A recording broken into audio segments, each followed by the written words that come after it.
What's up, guys? Welcome to another episode, and today I'm going to be showing you guys a Monk PvP tutorial. Not just PvP, PvE as well. I'm going to teach you guys how to burst and what is best in slot. Well, the best in slots are pretty obvious. It's all just for mentors, and not very easy to get. Like, it also involves luck and loot councils and all that. And bear in mind that I've been a monk only for one expansion. I'm not like Visuki and been a monk since Mist. No, saying that, let's get right into the video and show you guys what you have to do. Now, well, let's talk about talents first. Some people go Eye of the Tiger, cheapest. I don't see any reason why you should go cheapest unless there's a monk on the other team. Sometimes I go for this. I was just using it to test it out. I usually go for Eye of the Tiger. Eye of the Tiger is the one I recommend most because it puts a dot on an enemy just in case the enemy tries to run away. There's a chance I could kill them. It happened to me a bunch of times. Tigerlust is basically like a what's that warrior spell called? Enrage, something like that, and it breaks you out of roots and fears. I think I'm not sure about fears, but it's just roots and snares. And it's pretty cool. Compared to these two, some people go for this. There's no reason to go for Chi Torpedo. It's only for like healers and sometimes brewmasters. It's not good for windwalkers. So Tiger's Lust is one I recommend most, but you could go for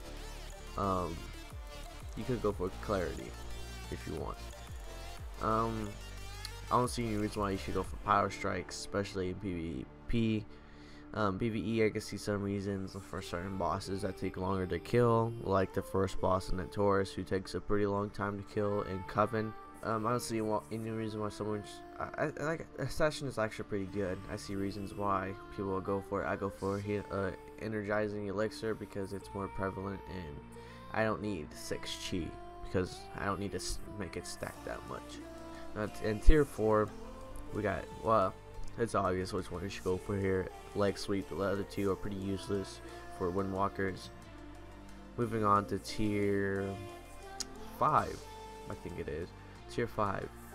I used to go for Healing Elixir. Some people go for Diffuse Magic. I've seen a couple good monks go for Dampening Harm, but you already have something like Dampening Harm, so it's not that useful. Okay, moving on to tier 6, I think it is. In PvP, you should probably go for Zoom because you don't have time to build up your hit combos, especially in PvP where you're thinking fast and you have to come up with like you know, you're under a lot of pressure. So some people, it's good if you're going up against a lot of range or rogues. It's good for go to this, especially when it groups out very well with Energizing Elixir. But for PvP, I think you should just go for Zune, but for PvE, go for hit combo. Now going on to the last tier, tier 7, never go for Chi Orbit. It's basically useless. That's why the worst legendary is literally the one. This is the worst legendary for windwalkers, and because it gives you this. It's pretty useless. It's not needed. It doesn't even help you that much out with AoE damage. It's not that good. Some people go for Whirling Dragon Punch. I don't because it has a 20-second cooldown. Usually I think it's actually 25, but I have a lot of haste. Yeah, just don't go for Whirling Dragon Punch. It's not that useful, guys. And Serenity, this one being the best one out of these all these. Some people go for Whirling Dragon Punch, like a lot of good monks, but I don't because it's not my playstyle. But Serenity is my playstyle. It's very good. I even have the bracers for it, and yeah, it's a pretty good for PvP. Moving on to the next topic is honor talents. I haven't unlocked all my honor talents yet. I don't do PvP as much as I do PvE on this guy. But it's pretty basic which ones you should go for. Most of them are on this side. Some people go for Disabling Reach. I don't. Some people go for Control the Mist. I sometimes do, depending if it's 1v1 5v5. I would go for this, but most times I go for this, especially when it's rated. Everything else, yeah, not on this side really matters because it's not that good. Other than Tiger Eyes Bruise, some people go for it. It's actually pretty good. yeah, but I probably wouldn't go for it because, you know, it requires more stacking, and as a monk you already have a lot of that, especially of hit combos and your artifact thing. What is it? I don't know which one it is, but it like increases the damage of Fist of Fury right here. You can pause the video and look at that, but as a warrior, you already not a warrior, oh my god, a monk, you already have a lot of stacking going on. So I wouldn't go for it if you don't want, unless you want more stacks. But now that's it right there.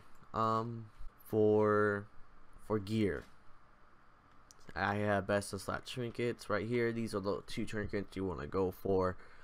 I was lucky to get this trinket on my first run of Ventoris, and this was from one of those loot boxes from the weekly thing, which was pretty good.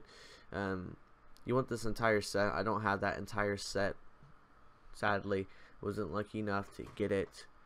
I really need to replace these pants, but I'm just using these pants right now for the bonus set. And you want to grind hard for this, even if it's raid finder. I have the shoulders, but my shoulders beat it out way too much, and I don't feel like replacing my shoulders for something that's not even going to give me a not tier set 4 buffs. I'm gonna give you guys a screenshot up on the screen right here. You guys can pause the video and look for those yourself. One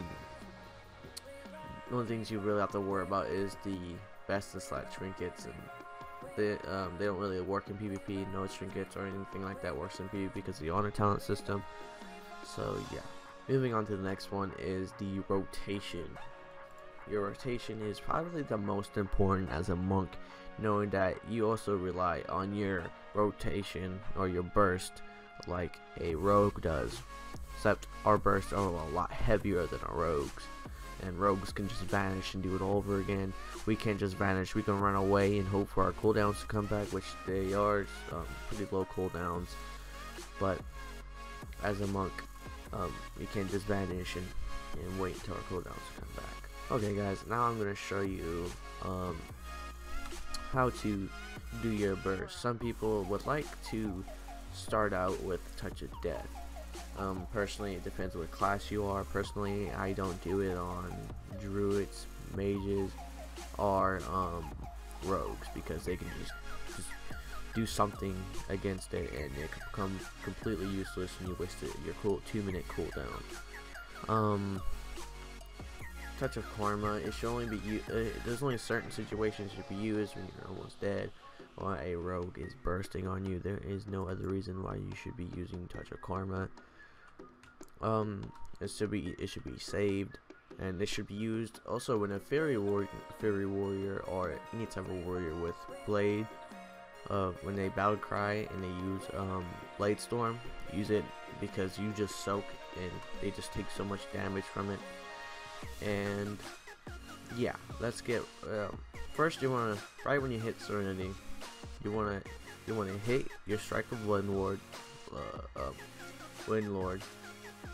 your Rising Sun Kick, your Fist of Fury, then your Rising Sun Kick, then just spam these two right here, just spam. Since I have the trinket, there's a chance I could get my Rising Sun Kick back. I'll show you guys that in a minute.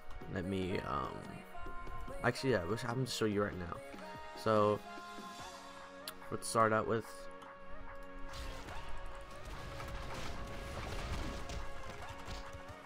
and as you see,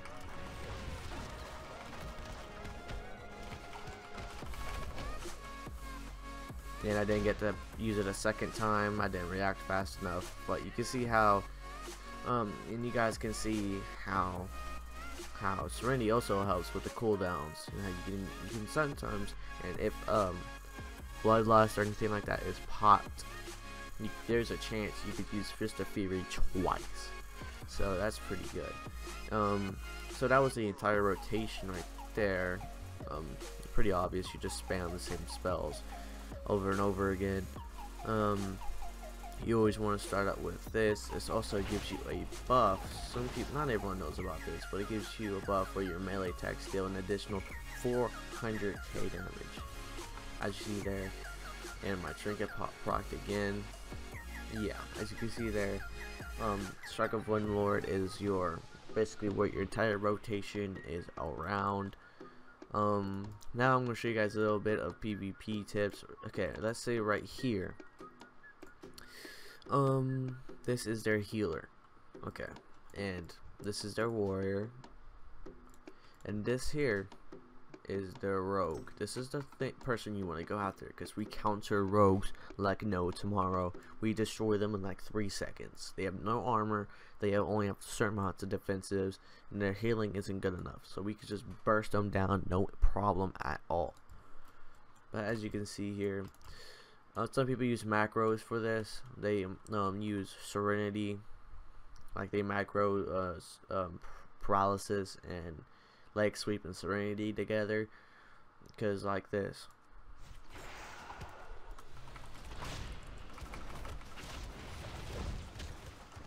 That's why. And then their stuff is done. And I fought the wrong person. Okay, just pretend that this is the rogue. The rogue is dead now, and their team is basically done because all they have left is a warrior. So, yeah. Some people macro that together. I don't use macros at all. I just don't like them. And I guess that helps with the pressure macros, but I don't really use them. I don't have any particular reason why other than that for not using them. But if you want, you can look up some macros on the internet. I probably just would do it all based on what I have here. I don't do macros. And sometimes you would pop energizing elixir after that when you're trying to sustain. And there's another thing, you guys, I need to talk to you guys about is this: how to stack these up. You just spam kicks until you get about 6. You want to build up combo, hit combo, then your burst is ready.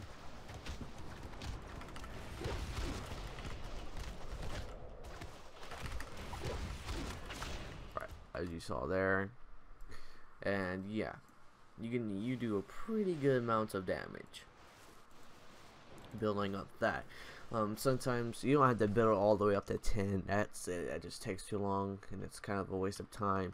Just build it up to 5, and and do your burst before you go all big dick on somebody. After you get your full, after you get to about 6 or 7 here, 6 right there, you can paralysis them and do your entire burst. See, in that situation, this would be useful because we need chi.